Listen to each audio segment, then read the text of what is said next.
I want to talk about an issue today that's rather controversial. And I didn't even know it was controversial until I saw an article on the internet about it. It was an article regarding the Peloton bike. Now everyone's seen the commercials, right? Peloton exercise bike. Has everyone seen the commercials? I think. If you watch football at all in the last 3 weeks since October, you've probably seen it. What was the controversy? Well, they were talking about the benefits of the actual commercial and what they saw in it. So there was our author writing an article about the particular commercial, and so there was tons of comments in the comment boxes below the article. But he wanted to point out that people had written to Peloton just about some of the facets of the commercial that they thought were a little strange. Now, maybe you thought the commercial was strange. When I saw it, I saw something good in it. A few of the comments that were made, oh no, I have to watch this commercial for every football game I see for the rest of the year.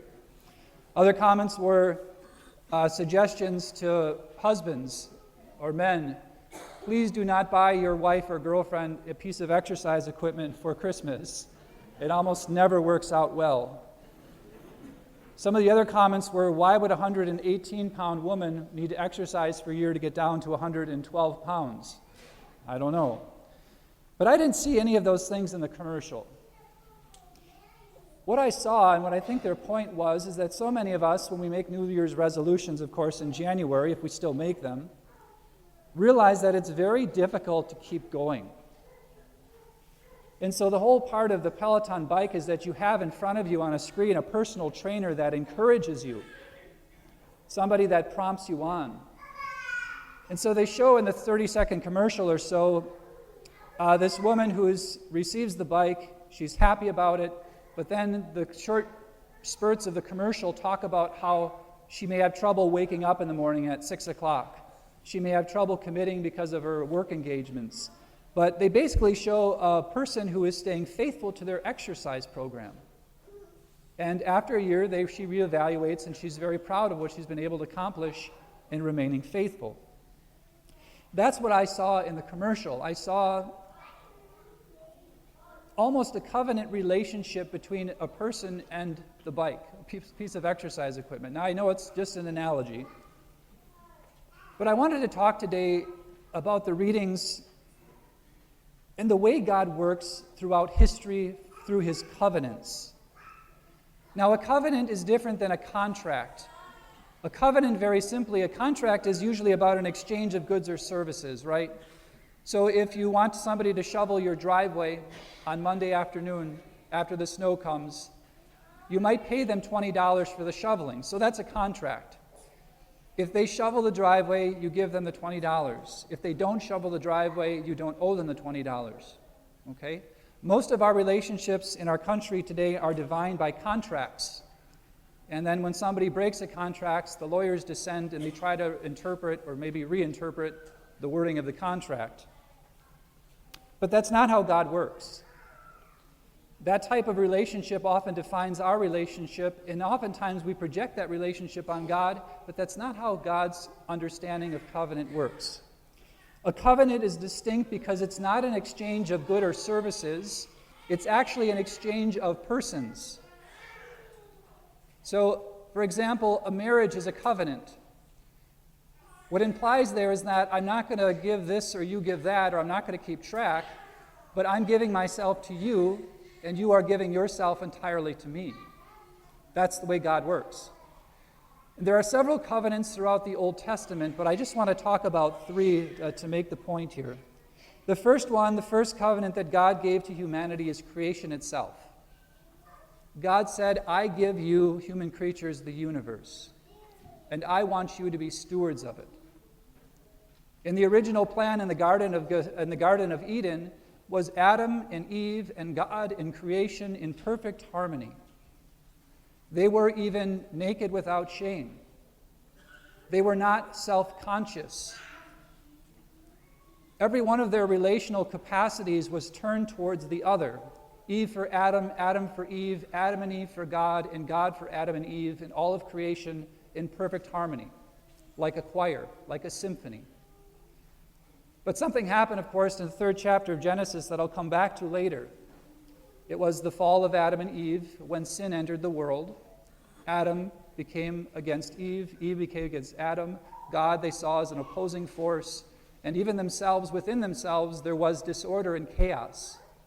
If you read after Genesis chapter 3, you will find a world that is without grace. A world that is defined by war and conflict. A world that oftentimes, as people read the Old Testament, they say, how can we reconcile God with this world that's on display here in the Bible? Well, the reality is, friends, that's a world without human beings able to work with sanctifying grace from God. It is a world in chaos. The first covenant that God establishes after the fall is with Noah. The world had gotten to be a very difficult place, and God said, I must start over. Now, we have to be careful when we hear about the flood of Noah that the church teaches that there's 4 last things: death, judgment, heaven, and hell. So when you see people in the Old Testament dying, they saw it as a judgment, but as Christians and Catholics, we interpret that differently, that you separate their death from their judgment. Did they die in the flood? Yes. What was their judgment? We don't know. Okay, so don't make that mistake that automatically means something about the state of their souls, but God said that this earth needs to be cleaned off, and so he invites Noah and some of his friends to gather all of the animals onto this ark. Why onto the ark? Well, because there's going to be a great flood, and the ark represents this great ship of salvation.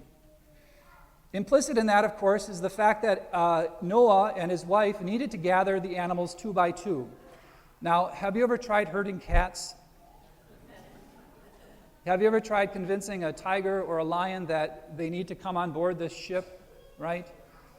What that implies is that somehow God had given Noah the grace to be, for a time, back in relationship again as it was at the beginning in the garden, in order to bring those animals onto the boat. There is, for a time, harmony. If there wasn't on that ship, you can imagine what the chaos would have been like. God then, of course, establishes that covenant with Noah and says, no longer will I flood the world. The next covenant he establishes with Abraham, he says, I will make your descendants numerous. The other one that he establishes, I'll go to that one right away, is the one with David, because David was given the promise that all of the tribes of Israel would be united under his reign. And in fact, that did happen. But soon after David, things fell apart. The kingdom split, the northern territory was about to be destroyed, and you have in that time, about 700 years before Christ, the prophet Isaiah that we hear in the first reading. Now listen to what Isaiah says, because this is one of the most beautiful readings in Isaiah. He has the audacity in the midst of chaos to make this prediction and promise. The wolf shall be a guest of the lamb, and the leopard shall lie down with the kid. The calf and the young lion shall browse together, with a little child to guide them. The cow and the bear shall be neighbors, together their young shall rest. The lion shall eat hay like the ox. The baby shall play by the cobra's den, and the little child lay his hand on the adder's lair. There shall be no harm or ruin on all my holy mountain, for the earth shall be filled with the knowledge of the Lord as the water covers the sea. They must have heard that in that time and thought to themselves, yeah, right. How in the world is that going to happen? The final covenant, friends, and we may ask ourselves that same question if we read the book of Isaiah. Several saints in our history have, in some sense, touched on this. A saint I'm thinking in particular that most people know is St. Francis of Assisi, one that was known to some extent to be able to garner sort of unity with all of creation, to have a friendship with animals that normally there would be an animosity between a human being and that animal, a wolf, for example, or a lion, because St. Francis saw a deeper reality in that relationship. And the fact is that God is always calling his human creatures back to the original harmony that was present in the very beginning, in the Garden of Eden. And that's what Isaiah is talking about. So what does this have to do with us? There was one final covenant that God established with his people. A covenant that would fulfill the promise that was made since the fall of Adam and Eve. And that covenant, friends, we are about to partake in this Mass. It was the final covenant in his blood. It was the covenant that would reestablish peace and unity in the world. It was the covenant by receiving the grace that was once forfeited by Adam and Eve would come into the world and create unity, which is why Jesus constantly talks about love your enemies, do good to those who hurt you. What you believe is impossible for you to do is possible through God. And what stands in the way of that unity is very simple. It's sin. That's what sin is. It's a force of division. In the gospel today, Jesus is John the Baptist, he's calling people out into the desert. And the reason why he's calling people out in the desert for baptism is because in Jerusalem, the people in the temple had gotten so corrupt that they were using the laws of God in order to benefit themselves. And so in a sense, John the Baptist is calling people out of that corruption into the desert to do two things: to acknowledge their sins and to be baptized and prepare themselves for the new covenant that would eventually come in the body and blood of Christ. The unity that once had God at the center was recreated on the night that Jesus instituted the Last Supper, the night that he instituted the Eucharist. And all of us, like a great symphony standing before a conductor, should be taking our cues from the Lord that we receive on this altar.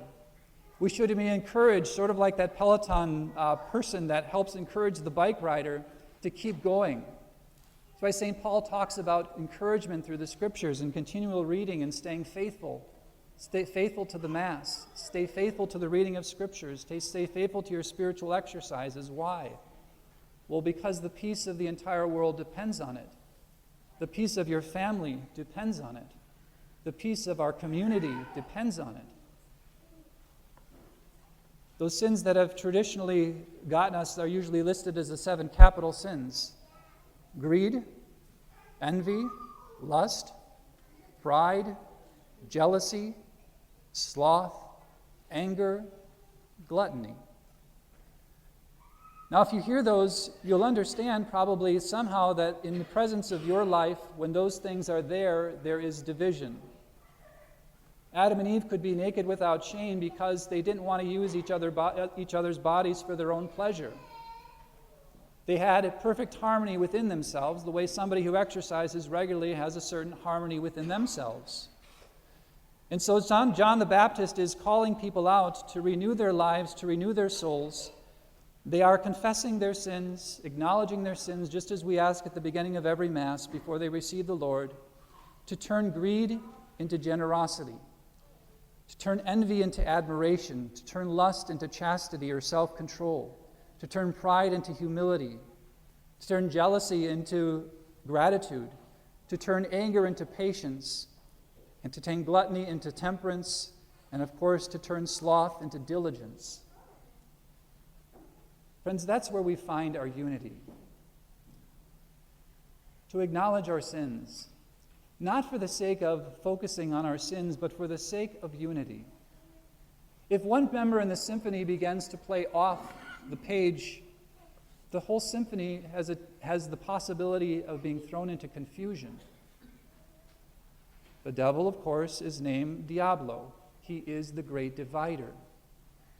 God is the one who always calls us back through the blood of his Son to the unity that was once fostered in the garden, where God was the center. And so today on this second week of Advent, friends, we hear John the Baptist call us also out to the desert. Call us out of the corruption that may have taken hold of our lives, to acknowledge our sins by going and making a good confession before a priest. Can I just go to God? Well, they didn't think so. They had to go out and see John the Baptist. And he baptized them when they acknowledged their sins. And that's what we receive every time we go to confession. We receive a new beginning, and if we make a good confession, We are back at the very state of the day that we were baptized. And we get to begin again. So today, let's heed those words of John the Baptist, to ask the Lord to burn those things out in us that are actually bringing us down, that are dragging our soul and maybe into the mud a little. And let's ask the Lord to help us have the courage to do that, especially today as we receive Him in Holy Communion, to help us to foster unity in our homes and in our families and in our communities, because the Lord is calling us to that, back to the garden, the full realization that will eventually be for us in heaven.